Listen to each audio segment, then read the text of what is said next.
ishirahamwe ry'abamenyeshamakuru bakora inkuru z'ubutunzi ni ishirahamwe ryavutse muri uno mwaka wa 2021 turangije, ariko iciyumviro caje kuva mu mwaka wa 2018. Ibyatumye iciyumviro kihaba nuko nkuko tubisoma mu byegeranyo bitandukanye no mu byigwa bitandukanye mu gihugu cy'u Burundi, inkuru z'ubutunzi ntizifise ikibanza gihagije mu binyamakuru byo mu gihugu cacu. Ivyo rero bikaca biba n'intambamyi imbere, aho usanga uruhara rw'ibinyamakuru mu iterambere rutariko rurashigwa mu ngiro neza, na cane cane ko burya aha muri kino gihe muri no si tugezemo, ahantu hatagira inkuru zimeze neza, zikoze neza ku bijanye n'ubutunzi, biragora ingene iterambere rihashika, kuko ubu muri kino gihe ibijanye n'ibimenyeshamakuru canke n'inkuru imenyeshamakuru zifise ikibanza kinini kugira ngo ubutunzi bw'igihugu butera imbere. Uburorero ntibubuze, nk'akarorero igihugu c'u Burundi n'igihugu gisanzwe gifise ibibanza vy'iratiro bitari bike.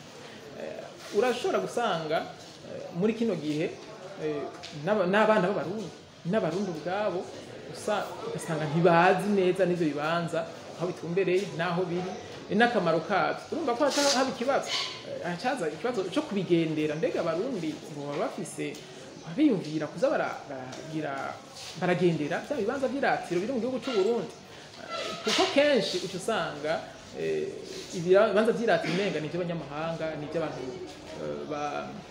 bavuye mvamakungu. Ariko burya no mu bindi bihugu ico bita tourisme intérieur, ibijanye n'ubukerarugendo bwo mu gihugu hagati, usanga bufise ikibanza kinini cyane. Mugabo ico gihe biba bivanye n'uko abanyagihugu b'ivyo bihugu baba bafise inkuru zijanye n'ivyo bibanza, baba bafise n'umuco wo kugendera ivyo bibanza, bakamenya n'akamaro kabyo. Rero ibinyamakuru biba bifise ikibanza kinini nk'akarorero mu kwigisha abanyagihugu b'abarundi mu bijanye no guhindura ingendo, na cyane cyane ko tuba tuzi yuko hariho akarusho kaja kuhaba igihe abarundi bafite ivyiyumviro mu bijanye n'ivyo by'ubukerarugendo. Aho ntanze akarorero kamwe muri byinshi. Hanyuma ikindi kibanza cy'ibinyamakuru mu iterambere, nk'abanyamitahe bava makungu kugira ngo baze mu gihugu cacu, biba ari byiza ko baza bafise amakuru ahagije igihugu cacu ku bijanye nabyo bita opportunité entrepreneuriale, canke bimwe twokwita mu Kirundi twovuga yuko ari ibisata bikiraho abagwizatunga bashobora gushiramo imitahe, kandi ibisata bishobora guteza imbere igihugu. Rero mu gihe nk'abagwizatunga mvamakungu bataba bafise ayo makuru ahagije kuri ivyo bisata, n'akarusho kari n'ubusho buri mu gihugu c'u Burundi, biragorana ingene banahurumbira igihugu cacu. Rero inkuru z'ubutunzi ziko ziravugwa mu binyamakuru mu bisata bitandukanye, ni kimwe mu bituma haba iterambere, ari naco gituma twiyumvire tuti kumbure rero hamwe twogira ishirahamwe ry'abamenyeshamakuru bakora inkuru z'ubutunzi, vyotuma tuza turakarihaniriza ubwenge hagati yacu, hanyuma mbere bikanatuma dushobora kuza turakora inkuru z'ubutunzi cane binizanya hagati yacu, gukora izo nkuru z'ubutunzi mu binyamakuru dusanzwe dukorera. Muri make ihangiro dufise mu bikorwa vya hafi dufise ni ibi byatanguye uno munsi.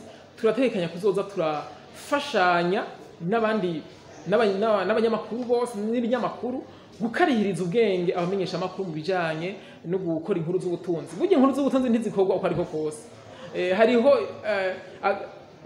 ibyo byisangije, nk'akarorero ibiharuro. Ukoze inkuru y'ubutunzi udashizemo ibiharuro by'ukuri biragora. Ariko kandi inkuru z'ubutunzi ntizikorwa ariko kose, kuko hariho n'amategeko ngenderwako.